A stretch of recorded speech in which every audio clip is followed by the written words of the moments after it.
So welcome back, fifth part of this chapter first Indus valley civilisation. My name is Vijay और आप सभी लोगों का बहुत बहुत स्वागत है। इससे पहले हमने फोर्थ पार्ट चैप्टर के अपलोड करे हुए हैं। Now this is the fifth part of this chapter. हमने काफ़ी कुछ समझ लिया इंडस वैली सिविलाइजेशन से संबंधित। जैसा कि मैं शुरुआती समय से बताया आया हूँ कि हमें यकीन खुद को नहीं होता है कि इतिहास के अंदर हम कभी इतना पीछे भी पड़ेंगे। हमने कहा था कि हम 2022 के अंदर ऑफकोर्स जी रहे हैं क्योंकि ये सेशन 2022 के बच्चों के लिए हैं और अभी हम एडी में जी रहे हैं और ये बात हो रही है 2600 BC की, यानी कि हो सकता है कि इससे पुरानी भी हो, लेकिन किताबों के अकॉर्डिंग तो यही बताया जा रहा है कि लगभग ये वाला टाइम पीरियड जो है इंडस वैली सिविलाइजेशन का हो सकता है। अब इतना पुराना टाइम पीरियड है दोस्तों, तो सारी चीज़ें लगभग हिस्टोरियंस के अकॉर्डिंग अंदाजे पे चल रही है। तो अब अंदाजे पे अगर चल रही है तो अंदाजे पे अपनी वीडियो आगे बढ़ाते हैं, अंदाजे पे देखते हैं कि अंदाजे में क्या क्या लिखा हुआ है किताबों के अंदर, और वो चीज़ हम आगे अंदाजे में ही पढ़ने जा रहे हैं। चलिए स्टार्ट करते हैं। चैनल पे नहीं जुड़े हैं तो जुड़ जाइएगा, इससे रिलेटेड PDF फाइल चाहिएगा तो डाउनलोड में जाइएगा, वीडियो अच्छी लगती है तो कमेंट करके जाइएगा। आप हमारे साथ चैनल पे जुड़े हैं तो हमारे साथ इंस्टाग्राम, फेसबुक पेज, ट्विटर, इन सब पे जुड़ के ज़रूर जाइएगा। अब मेन बात ये हो रही है इस चैप्टर के अंदर कि हमें इतना पता है कि इंडस वैली सिविलाइजेशन के लोग जो थे वो हड़प्पा सभ्यता के जो लोग थे दूसरी प्लेसेस पे बिजनेस करते थे, क्योंकि पानी के थ्रू तो हम आज भी कर लेते हैं, बट अगर टेक्नोलॉजी नहीं थी हम लोगों के पास तो हम ज़मीन के थ्रू ऑफकोर्स हम करते होंगे ट्रेड। अब इंडस वैली सिविलाइजेशन के लोग ऐसे थे जो इतने तो समझदार थे कि अगर एक सामान अपने राज्य में अपने इलाके में अगर नहीं मिल रहा है तो मे भी शायद से दूसरी और जगहों पे हम ले सकते हैं। क्यों? क्योंकि देखो ये बालाकोट आपको दिखाई दे रहा होगा और यहाँ कोने पे इधर नागेश्वर भी था। तो नागेश्वर और बालाकोट एक ऐसी प्लेस है जो ऑफकोर्स भारत के कोस्टल लाइन पे स्थित है। तो कोस्टल लाइन पे अगर स्थित है तो ऐसा माना जाता था कि यहाँ पे कुछ ऐसे प्रूफ मिले थे जो हमने वीडियो के चौथे पार्ट में पढ़ लिया था अच्छी तरीके से, कि इस प्रूफ से हमें ये समझ में आया कि बाहर से इनका संबंध था। संबंध इनका सेटिंग वाला नहीं, संबंध इनका पढ़ाई से संबंधित, या जो मतलब गलत बोल रहा हूँ, पढ़ाई से संबंधित नहीं, सॉरी, व्यापार से संबंधित जो था वो इनका रिलेशन हमें देखने को मिला। अब यहाँ पे बालाकोट और नागेश्वर अगर आप देखें तो हमें ऐसी प्लेसेस मिली जहाँ से हमें समझ में आया कि ये पिक्योर का मतलब प्राप्त करना, कुछ पिक्योर मतलब मटेरियल को प्राप्त करते होंगे। जैसे एग्जांपल के लिए मैं दिखा देता हूँ आपको कि स्टैब्लिश सेटलमेंट हमें देखने को मिले। नंबर 1 हमें नागेश्वर, बालाकोट और शोतोघई ये रहा, नागेश्वर ये रहा, बालाकोट ये रहा। इधर के प्लेसेस पे हमें क्या देखने को मिला दोस्तों, यहाँ पर मैंने सब कुछ लिखा हुआ है कि नागेश्वर और बालाकोट, एक सेकेंड है, ये नागेश्वर और बालाकोट में हमें शेल बहुत सारे मिले, यानी कि नागेश्वर और बालाकोट एक ऐसी प्लेस थी जहाँ पे बहुत बड़ी मात्रा में शेल मिलते होंगे। ऑफ कोर्स ये मटेरियल था जिससे कुछ ना कुछ बनता था।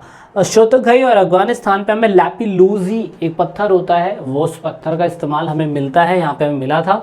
लोथल पे हमें कार्नेलियन और एस्टेटा टाइप के पत्थर मिले थे, इसका प्रूफ भी हमें मिला। राजस्थान और गुजरात में हमें मेटल को एक्सट्रैक्ट करने का सबूत मिला, यानी कि राजस्थान के अंदर कॉपर भी मिला, साउथ इंडिया के अंदर गोल्ड। ऑफकोर्स साउथ इंडिया से भी फिर इनका लोकल कम्युनिकेशन होता होगा, और साउथ इंडिया के लोग तो आज भी गोल्ड के लिए वैसे ही फेमस है ना।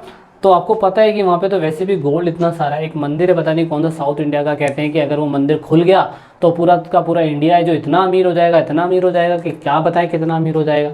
लेकिन अब पता नहीं वो मंदिर कब खुलेगा, मैं भी उसी इंतज़ार में बैठा हुआ हूँ।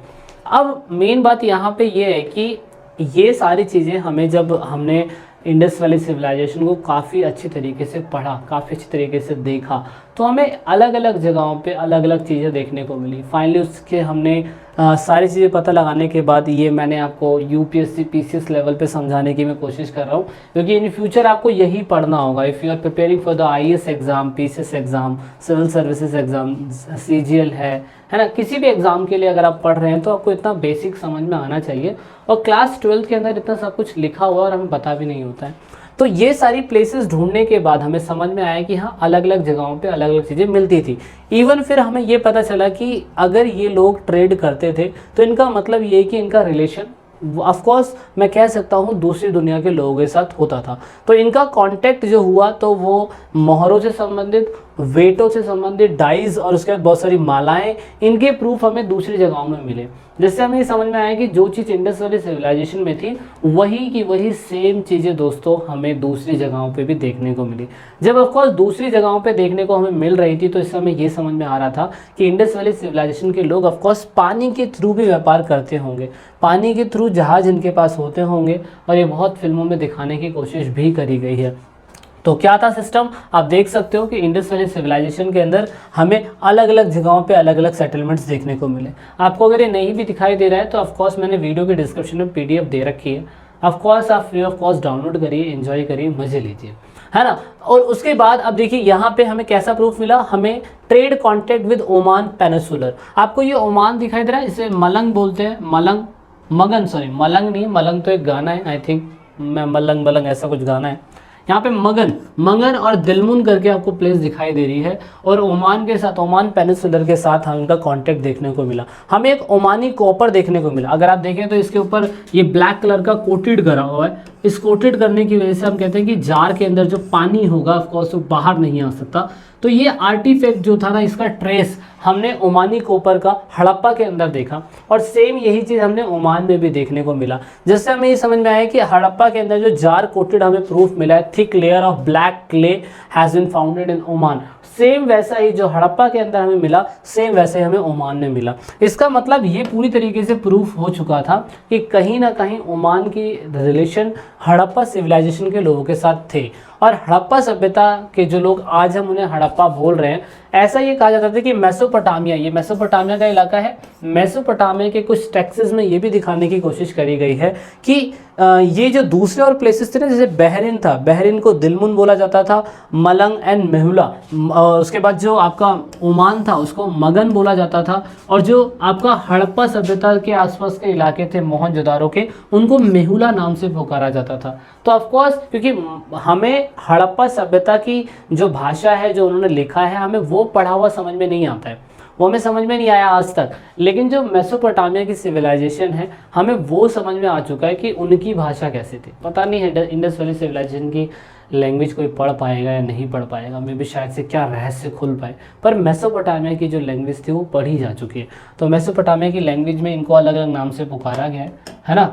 तो वो भी एक अलग सीन हो सकता है। देखो कतर आपको दिखाई दे रहा है, ये कतर है, ये बहरीन है, ये अलग अलग नेम से पुकारे गए हैं इनको ना।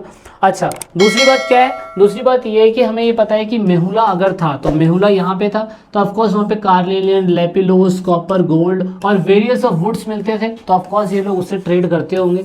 ये तो हमने अभी भी डिस्कस करा कि यहाँ पे ये चीज़ें थी। और उसके बाद मेहुला ना, मेहुला जो था, ये जो प्लेस था, इसको हम लैंड ऑफ सी फेयर्स कहते थे, यानी कि भूमि किसकी, नाविकों की भूमि कहते थे ये लोग इन्हें, है ना, नाविकों की भूमि। इवन मेसोपोटामिया में एक प्रूफ ये भी देखने को मिला कि इनके मेहुला के आसपास एक पक्षी होता था, हाजा पक्षी। हाजा पक्षी को इन्होंने मोर का नाम दिया, तो ये प्रूफ हमें बाद में मिला। दूसरा, हमें एक और चीज़ जानने को ये मिली थी कि यहाँ के लोग अगर नाविक थे तो हमें कुछ मोहरें यहाँ पे देखने को मिली जिन पे नाव बनी पड़ी थी, जिससे हमें समझ में आया कि हाँ, ये लोग नाव बनाने में भी माहिर हुआ करते होंगे। तो देख रहे हो कितना मतलब खतरनाक है। अब क्योंकि एक प्लेस से दूसरी प्लेस पे ट्रेड हो रहा है, तो ट्रेड करने के लिए बिजनेस रूल्स एंड रेगुलेशंस होने चाहिए, रूल्स एंड रेगुलेशन। तो ऑफकोर्स उस समय जो मोहरें होती थी वो काम करती थी as a trade of exchange के लिए, और उसके बाद हमारे पास लॉन्ग डिस्टेंस कम्युनिकेशन के लिए सिर्फ और सिर्फ मोहरें होती थी, जिससे हम लॉन्ग डिस्टेंस रिलेशन को as a source of information के रूप में इस्तेमाल कर सकते थे। तो हम क्या करते थे, हम ज़्यादातर केसेस में हम अगर कोई सामान, जैसे मान लीजिए कि मेहुला से कोई सामान मेसोपोटामिया में जा रहा है, तो ऑफकोर्स हम बैगेज के ऊपर जो बोरियाँ होती थी या कुछ होता था, उससे बहुत बड़ी मात्रा के अंदर क्ले लपेट दिया करते थे। क्ले लपेटने के बाद आप देख सकते हो big bags of goods were sent from one place to another place and it's mount were tied with the rope. मतलब टाइड विद द रोप से बांधने के बाद, पूरा बांधने के बाद उसके ऊपर हम मिट्टी लगा देते थे, उसको बोरी से बांध दिया, मिट्टी लगा दिया, और ऑफ कोर्स हम उस पर गीली मिट्टी जब रखते थे ना, तो उस पर हम कुछ मोहरों को प्रेस कर दिया करते थे। इससे ये जो मोहरें थी ना, ये क्या कहते हैं लॉन्ग डिस्टेंस कम्युनिकेशन के लिए बहुत ज़रूरी थी। इससे ये समझ में आता था कि ये मोहरे अगर इसमें मारी गई है तो ऑफकोर्स ये कहाँ से आई है और किसने इसे भेजी है वो समझ में आ जाता था। और फिर हमें पता था कि हमें डिफरेंट टाइप की मोहरें मिली थी।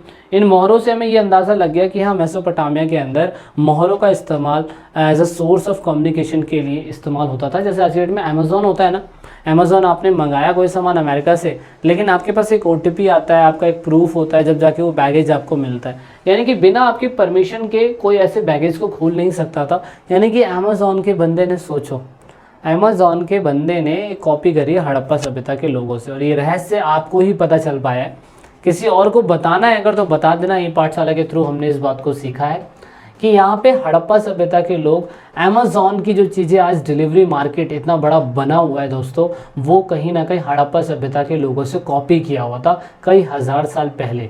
सोचिए वो चीज़ आज प्रेजेंट टाइम पे इतनी कामयाब थी तो पास्ट में क्या वो कामयाब नहीं होगी? तो ऑफकोर्स हड़प्पा सभ्यता की जितनी भी चीज़ें ट्रेडिंग से संबंधित थी वो आज अमेज़ॉन की कॉपीराइट हो रखी है। तो बहुत अजीब सा है सुनने में, कहने में।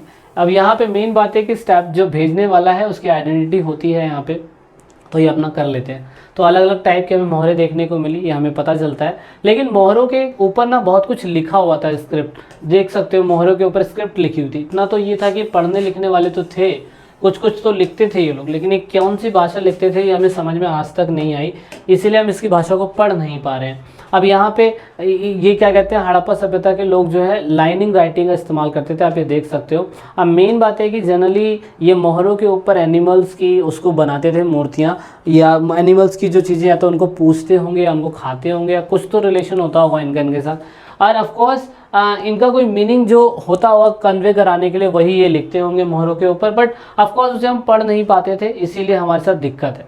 जैसे कि है ना कि तेजा इधर लिखा है, मास्क इधर है, तो ऐसे वो मोहरें जो थी ना वो ऐसा कम्युनिकेशन के लिए इस्तेमाल होती होंगी, तो वही इस्तेमाल करते थे। और हड़प्पा सभ्यता के लोग शॉर्ट में इंस्क्रिप्शन लिखते थे, अल्फ़ाबेटिकली ऑर्डर राइट से लेफ्ट होता था, इसमें इतने सारे वर्ड्स होते थे। तो हमारे लिए ABCD में तो भाई हमें पता है A to Z है, 26 लेटर है, लेकिन इसमें तो इतने सारे शब्द थे, तो हमारे लिए ढूंढ पाना बहुत मुश्किल है। हड़प्पा सभ्यता के लोग स्टेटा टाइप और अलग अलग चीज़ों से ऑफकोर्स ये वेट का इस्तेमाल किया करते थे। तो वेट जो है क्यूबिकल शेप में होता था, स्टोन जिसका चार्ट एक पत्थर है उसी से इसे बनाया जाता था, स्टेटा टाइप से नहीं। स्टेटा टाइप से तो मोहरें बनाई जाती थी। तो अगर कोई सामान बेचा जाता था तो ऑफकोर्स ये लोग वेट का इस्तेमाल करते थे। इनका स्टैंडर्ड वेट का 1, 2, 4, 6, 16, 32 ETC करके ऐसे ऐसे बाइनरी बढ़ता चला जाता था। इन्होंने कुछ वेट का सिस्टम ऐसा करा हुआ था। डेसिमल सिस्टम ये लोग इस्तेमाल करते थे उस टाइम पीरियड पे, जो अपने आप में बहुत ही ज़्यादा बड़ी बात है जो आज की डेट में हम इस्तेमाल करते हैं। सो गाइज ये पार्ट के अंदर इतना ही था। आई होप आपको चीज़ें कॉन्सेप्ट हो रही होंगी धीरे धीरे क्लियर, और ये वीडियो का 5वां पार्ट था। वीडियो कैसी लगी ज़रूर लाइक शेयर सब्सक्राइब करके ज़रूर बताइएगा। वीडियो के डिस्क्रिप्शन में लिंक है, आप जाके इसे फ्री कॉस्ट ऑफ डाउनलोड कर सकते हैं। स्टूडेंट फॉर्म भी हमने दे रखा है, फीडबैक फॉर्म, ज़रूर अपना फीडबैक दीजिएगा कि वीडियो में और अच्छी इंप्रूवमेंट हम क्या कर सकते हैं। जब तक के लिए जय हिंद, जय भारत, वंदे मातरम। This is it in this video.